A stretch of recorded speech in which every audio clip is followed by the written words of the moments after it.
So today is a little bit of a impulsive video. I wanted to teach you guys how to do composition when it comes to making videos or photos, because this is something that actually a lot of people are kind of struggling with just because they don't know how to use the rule of thirds and all these other things. So I'm going to be teaching you guys a little bit of a photo composition and how it can actually change the whole dynamic of a photo. All right, so one of the main things that you need to focus on when you are taking a composition for photography or video is you need to concentrate on what you are taking as a subject, who the subject is or what the subject is. If it's just like a landscape scenery, there's not really too much of a composition that you need to worry about. You can kind of go free-nilly with that. But when it comes to like a person and providing an emotion within the scene or within the photo, that's going to highly determine, and actually video and photo coincides with each other. So that's something that you want to keep in mind. So if you are trying to do video and you're a photographer, you pretty much have composition down pat, except for there are exceptions within videos that you can do in order to tell a story, and you can kind of guide the viewer. With the photo, you're kind of guiding the viewer within that static image, so they're not really moving. So that's a little bit tougher to do, but it is possible. Now today I am only showing you the photo aspect side of it, and if you want me to make a video version of this composition, then let me know in the comments down below. But otherwise today's solely focusing on photography, and I'm going to take 2 photos and I'm going to edit them, and I'm going to show you guys the finished product of that photo, and it's going to be different compositions, but one of them is going to tell a different story, and I'm going to basically tell you the process of my editing and why I did that. Okay, so my composition is actually on these stairs, and I'm going to try to make it eye level with the person, because if you are below and looking up at the character, it's a show of dominance and strength. And if you are eye level, then you're kind of within the scene, you're kind of in it, and you feel the same emotions when you are level with the character or the subject. Now if you're looking down on them, on the subject, then that's a sign of weakness, because the camera is in the position of strength. So everything is kind of like on an overview, and unless you're going up on the aerial and landscape, that's totally different. But when you are taking like street photography or portrait photography or even a movie compositions for video, that's kind of how you assess the viewer's kind of relationship with the character and the subject that matter. Now I'm going to show you the finished product because I need this camera to take the photo, but I'll show you in Lightroom once I take the photo. I'll talk you through my thought process of why I took those photos that way.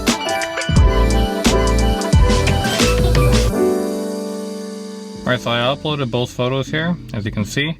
So one perspective I wanted to take out eye level, and this one is more like you're sitting there with me and you can feel just calm and relaxed, and that's the mood that I'm trying to go for. So if you were right there with me, you would feel kind of like the same thing, or if you're looking at a stranger, you'd think, wow, this is like nice scenery, the sky is nice and blue hour, golden hour, and it's just super relaxing looking off into the distance. Now photo number 2, you're going to have something of more of an authority. So if you are a viewer and you're viewing it from below and up, then it gives the figure who's in the subject, and in this case it's a human, it's me, it gives them a little bit of an authoritarian figure. But in this case I kind of want to just imagine for hope and some type of, not really strength per se, but it is, yeah, I would say like the only word that I could think of is like hope, determination. That is something that I want to portray in this photo particularly. Now I'm just going to go with the first photo, and the way you edit will also determine how the photo is. And in this case, because it's like nice and blue hour, I just want to emphasize that even more. So what I'm actually going to do is I'm just going to go to my exposure, my shadows. I'm going to bring up a bit here just to kind of give it that look, and then on the highlights I'm going to come down on the highlights a bit more in the sky, and I might just increase the contrast just a bit there. We'll go a little bit on the exposure, and then in the colors, color mixing, and you know what, I'm just going to increase that a little bit on the blue side. We're going to saturate the blues a bit as much as we can. There we go, a little bit more over here. That's pretty good. And then I'm just going to go into my effects here. This is my personal taste. It's totally up to you however you want to do it, but I like to make it a little bit more clarity. However, there is a new technique that I've been using, and that is to actually go down on the clarity, go up on the texture, and then don't do dehaze, but I'm just going to use a little bit of vignetting. And on top of that, I am going to where is this tool that I want here? Not here, or is this it right here? Yeah, okay. So graduated filter, what I want to do is I want to put a graduated filter from the bottom up. What I am going to do on there is I'm going to lower down the exposure, and as you can see, it's going to darken that foreground. And then that's really going to emphasize the viewers to go up from the ground and to the subject and into the sky and just feel that peaceful calmness. Okay, so that's what I'm trying to go for essentially. Let's see if I want to adjust this a little bit. Maybe I can rotate it like that. And then that is pretty much the finishing product of that. I don't want to change too much of the colors and stuff. Natural looks perfect. If you want to go further ahead with this and, you know, if you want to Photoshop it a little bit, you can. Let's click done there. And if I use the healing stamp here,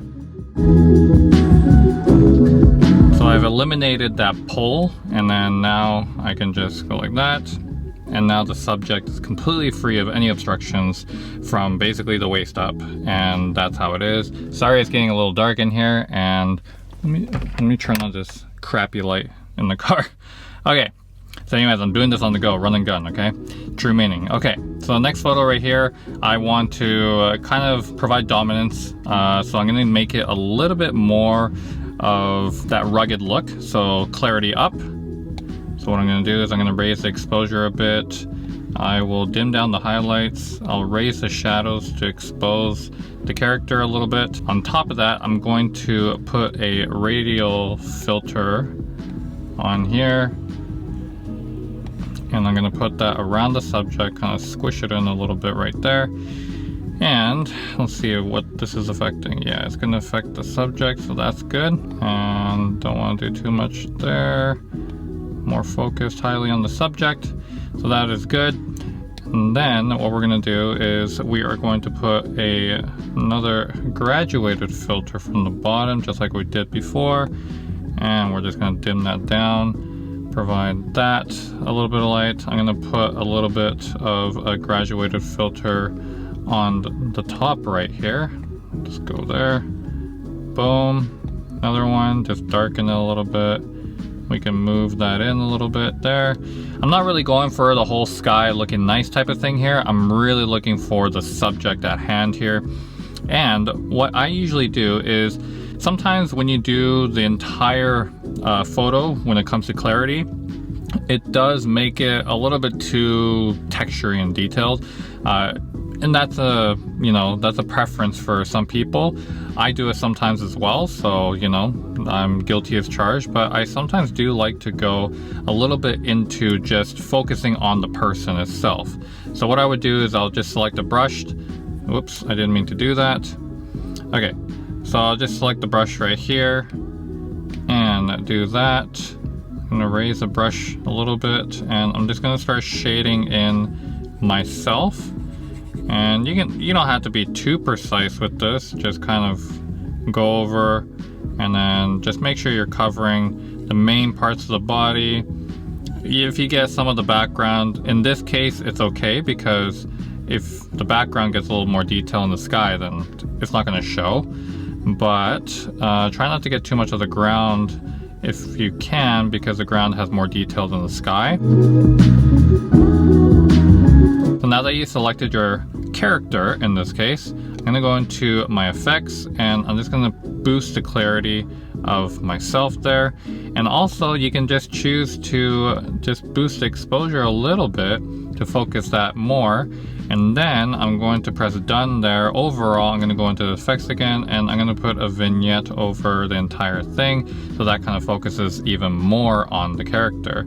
And basically this is my final edit for that. So obviously when it comes to editing, it's totally subjective. You do what you want to do you, and you know, you can put in the skills of other people that you learn from and implement it. I created 2 different looks here just by changing the camera angle, but the same exact position. Although, yeah, I got up and kind of, I tried to recreate the scene.